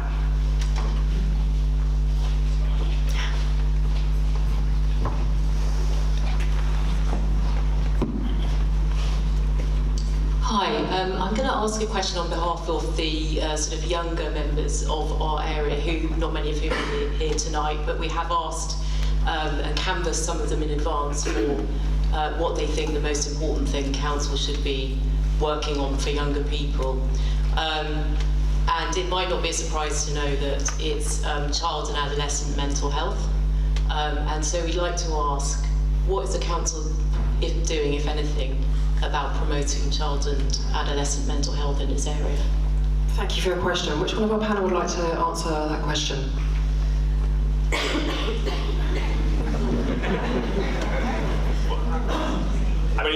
Thank you, Dina, for the question, and it's an area that's very close to my heart because I've had various experiences as a school governor. I see all our schools now, I think, are seeing a strong increase in the challenges that our young people are facing. Of course, from the council's point of view, a lot of the response to that is relying with the NHS, and that's not a direct council response. Therefore, one or two things that we're doing is, and Mike might be able to talk about it more, is within the voluntary sector, we're strong supporters of Off the Record, for example, who are providing counselling services. But again, my wife is a psychotherapist. I know that all those services are incredibly stretched at the moment, and even Off the Record's got a 6-9 month waiting list currently. If you're in the CAM system, it can be even longer. It can be a year before you get seen. And we also know the stories that you have to be in an exceptionally bad state often now before you get treatment through those routes. So it's something that we're aware of. We don't have the cabinet member for health here, so I'm probably not going to give you a full answer to the other things that the council are doing. But Matthew, do you want to? Matthew. Have the mic. Yes, that's just me. Thank you. Only walk so fast. Good evening, I'm Matthew Hull. I'm one of the councillors for Fulham, Hampton Hill. Apologies for my slight lateness this evening. I sit on the Adult Social Services Overview and Scrutiny Committee meeting, and recently a report which was prepared on what's called risky behaviour, which all sorts of issues dealing with young people and issues like substance abuse and stresses in life and all of the things the young people are contending with nowadays. We considered this report, we noted this report at the Adult Social Services Committee meeting, and we have referred it on to the Council and the Social Services Committee that deals with issues affecting younger people. Okay, thank you for answering that. Any other questions? There's a gentleman right at the back.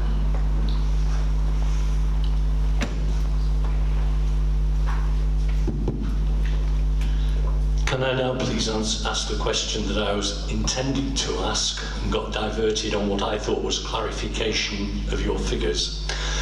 The question I wanted to put to you is that there's very little data that you've provided.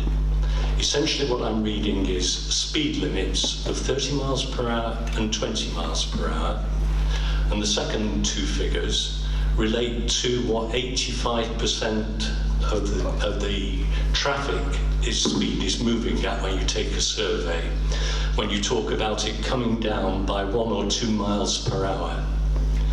Have you given any consideration as to how many law-abiding citizens in this borough are going to be put in the position of being law breakers because the speed limit you're proposing is 20 miles per hour. Yeah. What you've got at the moment at 30 miles per hour, 85% of the traffic is moving at something like 26 or 27 miles per hour. Yeah, so over and above 85%, there's that traffic that's moving between that figure and 30. What you're Can not we get going an to answer from the councillor, please? Okay, so I'm not detailed familiarity with the figures you're quoting, but to answer the substantive bit of your question, if residents support a 20-mile-an-hour speed limit for this borough, then people going above 20 mile an hour will be breaking the law. And do I think that that is right? Yes, because it will be clear what the law is, and people have had a say in that law, and they will be expected to comply with that rule, in the same way that 30 mph is a rule. It may well be so that you prefer to drive at 40 miles an hour, but frankly that isn't the law, and therefore you shouldn't be doing it. And that's all I can say about the matter, really. Okay, thank you for your question. If we can move on to another question now, we have covered that. Person on the right there, just with a hand up. Could you pass that to the gentleman?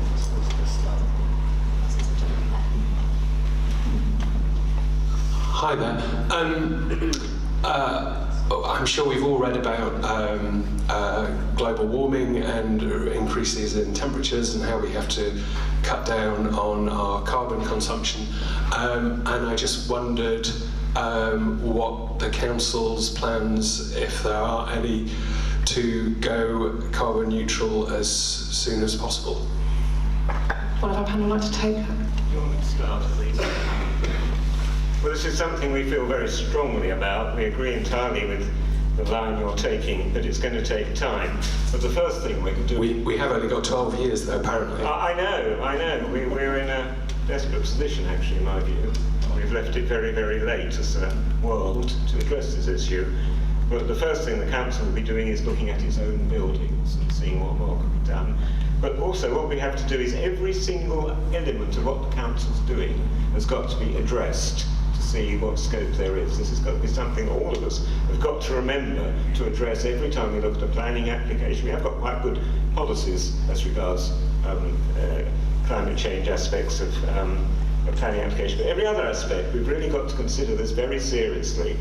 And although it may seem that we're a small country and we're getting smaller by the minute in terms of our world position, we have a contribution to make, and so has every other country, and it's got to be taken seriously. Otherwise, our children and our grandchildren, who don't all seem as exercised as they might about this issue, are going to suffer. People as old as me, you're probably not going to suffer, you know, but the next generation is going to suffer, the generation after that even more, and there'll be instability in the world if climate change gathers pace, and the issues that worry people now will seem minute compared with... So what's the plan? The plan is, as I've said, to... sorry, I should have said, I've left a very important thing out. When we were last in administration, we had a climate change strategy. The subsequent administration didn't like it very much, and they tinkered around with it, and then in 2014 they gave up. And we're now trying to restart the process of a comprehensive strategy across the council. It's going to take time, but we're committed to it. I'll just add something to that, please. So, I also just want to add that at our last council meeting, that there was a motion put forward that climate change would become an overarching policy throughout the council. That was put through by the Green Party and unanimously supported by all councillors and voted in there. So we get your point, every councillor does, and we're fully working forward to get that way at the top of the agenda. Thank you, Councillor Baxendale. We have a further question? Gentlemen? We have a slight problem just outside this building, namely the crossroads. The traffic backs up either way. It backs up towards Hampton.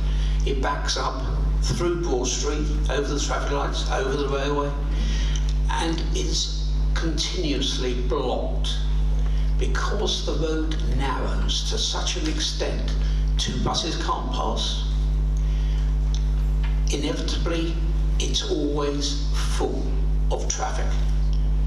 Pollution, right, left and centre.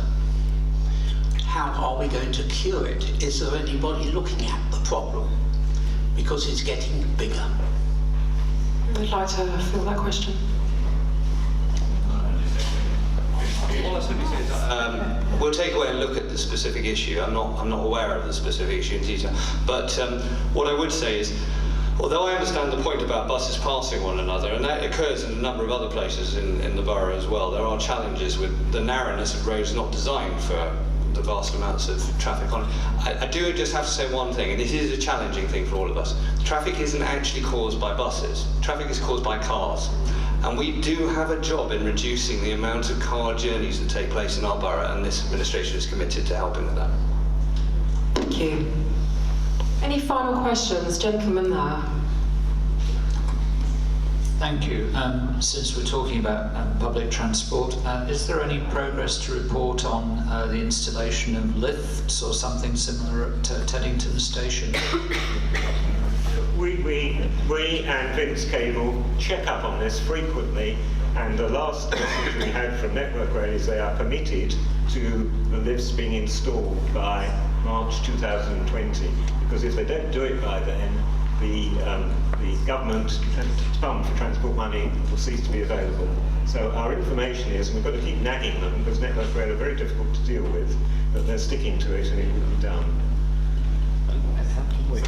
Whilst we're delighted for our Teddington colleagues that Teddington is about to enjoy the benefits of step-free access, we are also strongly campaigning for the same for Hampton Wick, which, you know, at least with Teddington, you've got ground level access on either platform, even though you can't get from one to the other. At Hampton Wick, it's completely inaccessible on both sides due to the steepness of the stairs. So the next funding round is really sort of closing for nominations shortly. We have made very strong representations both to Network Rail and South Western Railways about the need for Hampton Wick to be included, notwithstanding what's happening at Teddington, because it is hard to reach for residents in our area. We have a higher than average level of people who suffer from mobility issues in Hampton Wick, in fact, compared to the borough average. So we make strong representations for that, and we'll wait to see what happens. We've got over 700 signatures on the petition so far. We're continuing. Thank you, Scotty. Thank you. Is there any more questions? Over here. Oh, sorry.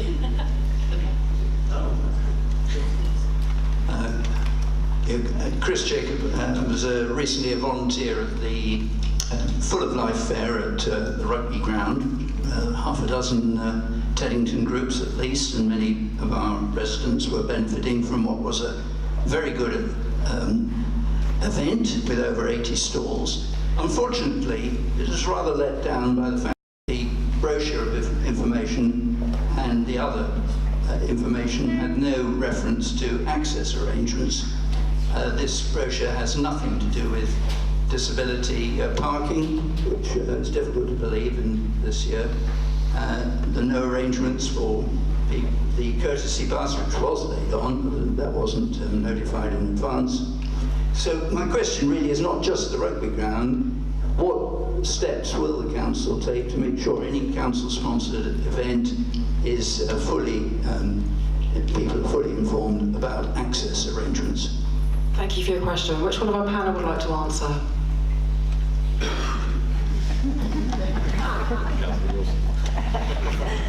Well, Councillor Wilson. Councillor Wilson's going to.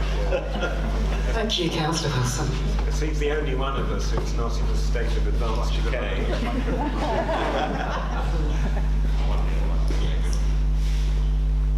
Hello, maybe I should have stayed at the front. So I take it on board. It's not my event in the sense that I couldn't even attend it because I was away for the half-term break. But I'm responsible for equalities as well. So I'd be most disappointed if our council events weren't fully accessible to people, both in terms of the venue, both in terms of the information, and also what happens as a result of it. So I will take that on board, and I'm more than happy to have a chat with you about it. Thank you. I believe there was a lady over here that had a question. Yes. Thank you. I haven't informed myself before coming to the meeting, but my question is twofold. Is there any update on St Mary's University plans to move all of their sports facilities to Broome Road? And also, if that is to happen, with the addition of the new flats and that potential, has the council considered the traffic impact for that very tight corner at the top of Broome Road and Ferry Road? Thank you for your question. My panel would like to answer. Does anybody know on that one? I mean, I don't think we've heard anything back from St Mary's since the original consultation happened. So there was a consultation some time ago. I think it all went somewhat quiet after that. There was, one of the options was actually some building on the that particular playing area. I think their preferred option though was to move the running tracks. I think the answer was they were going to move the running track. There was a plan to move one of the large sports facilities buildings there as well, but I don't think we know where that's currently up to. My information on the grapevine from Strawberry Hill people is that the Strawberry Hill aspects of the proposals went down so badly with the community because they were comprehensive and extensive that they retreated into their shell a bit at St Mary's and are thinking it through again. I think they're more likely to proceed not with a master plan but stage by stage. That's just speculation. But the short answer is I don't think we've heard anything more since the last time it went public and received a bit of a raspberry from everybody. On your other question about the traffic implications of the studios, Councillor Ellinghorn, who's an expert on planning, assures me that would have all been taken fully into account by the planning committee when it was approved. But we're keeping a strong eye on it because I have plenty of people in that neck of the woods concerned about the impact on traffic on Broome Road and that particular junction coming up at Ferry Lane. So we'll obviously keep an eye out on what happens, but clearly the application has now gone through. The only other thing I'd say is we will need to keep a close eye on the developers because I think there's been some damage done to probably the roadway and some of the pavements around there. So I think one thing that I'll be hot on is trying to make sure the council gets in once the development is completed to make sure that any necessary repairs are carried out at the contractor's expense. Okay, thank you for answering that. Do we have any final questions? Gentleman here. Just wait for the microphone to come over. Just going to bring it to you. Thank you. It's a question about Crossrail 2. Question getting an update. On the latest proposals, Crossrail 2 expect to see 8 to 12 trains per hour arriving at Hampton Wick station, half of which will continue to Shepperton. The other half will turn around at new sidings somewhere between Hampton Wick and Teddington station. We are totally opposed to that. There will be no improvement for Teddington and Strawberry Hill rail services, and residents along the siding will suffer 24/7 noise and pollution. Now, the solution to this is to use Strawberry Hill station as a turnaround. The platform has been lengthened to take the full-length trains. It only needs a simple crossover so that any arriving train from Hampton Wick goes to the Kingston-bound platform, which is empty for 50 minutes per hour, and then the train can then turn back. Now that will give a much superior service for Strawberry Hill and a full service, improved services for Teddington. I agree, Graham. I agree with that, but unfortunately, the latest message that I'm getting is that Network Rail have vetoed the idea, notwithstanding pressure also from, I think, Vince Cable as well. So it is their railway. We have tried. I think we will continue to try because I think it does make sense, and I can't understand why they want to build a new siding rather than use an existing siding, but perhaps they know more about running railways than we might. Well, we've already suggested to Crossrail 2 that they should extend straight through to Heathrow Airport, so that will be the ultimate turnaround point by running a tunnel from Fulwell under the golf course to Hatton Cross and Terminal 4. That would mean all the railway stations in South and South West London would have a railway connection to Heathrow. either directly to a loop line station or by one change to a loop line station. And that will reduce air pollution in the borough by a minimum of 20%, or at least our part of the borough, with all the people who've got so many of the cars. Is that intended to increase the use of Heathrow?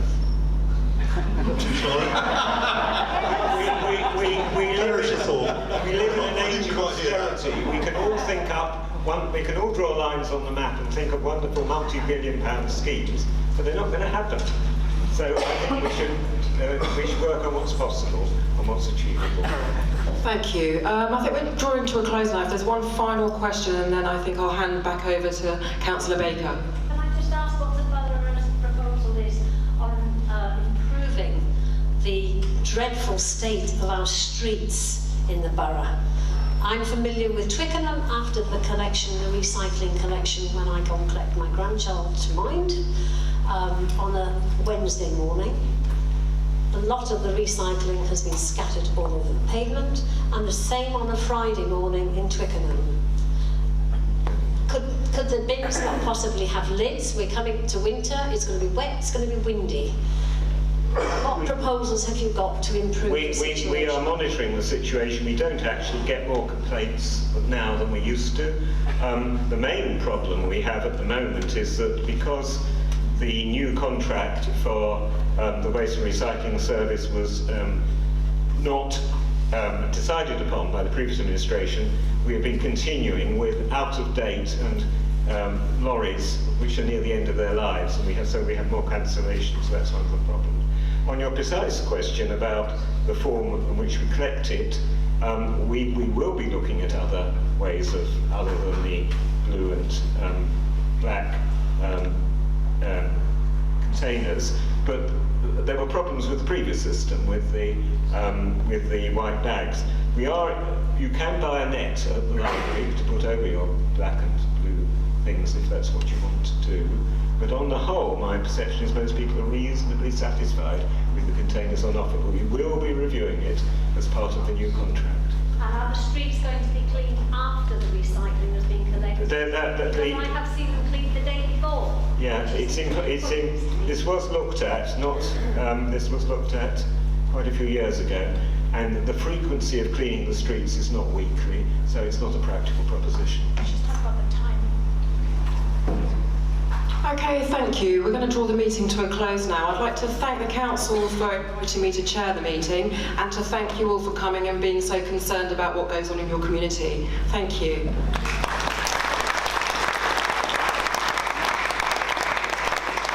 Ladies and gentlemen, can I just make one plea, please? Thank you again for coming, and thank you for those that asked questions. Could we please have any feedback that you may have on these events? Because we are keen to see them roll forward, see them being more useful to you as well. And so any thoughts as to how we can do them better would be much appreciated. Thank you. Thank you all councillors for attending as well.